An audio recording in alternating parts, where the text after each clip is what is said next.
La guerre demeure le mal numéro 1 de la société mondiale.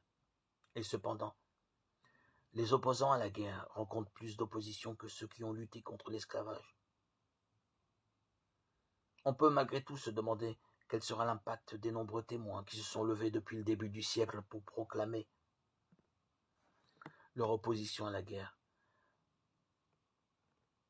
Aucune des grandes dénominations chrétiennes n'a pour l'instant condamné toute participation à la guerre. Seuls de petits groupes tels que les Ménonites, l'Église des Frères et la Société des Amis restant attachés à la non-résistance biblique. En fait, tous ces membres de ces groupes n'adhèrent pas à cette conviction, mais il faut continuer à rendre ce témoignage ici, là. Les gouvernements finissent par l'entendre et le remarquer. On peut espérer aussi que Dieu suscite des chefs d'entreprise capables d'ouvrir la voie pour que cesse la lutte du pouvoir qui existe entre entreprises et syndicats, lutte qui n'a pour objet des deux côtés que le profit. De tels employeurs adopteraient une politique tout à fait différente. Ils commenceraient par être ouverts à leurs employés.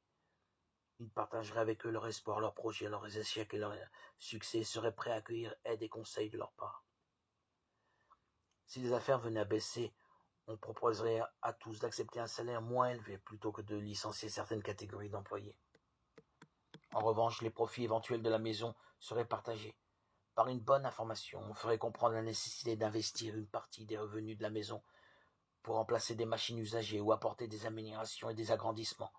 Les mots-clés seraient alors confiance mutuelle, concertation et participation.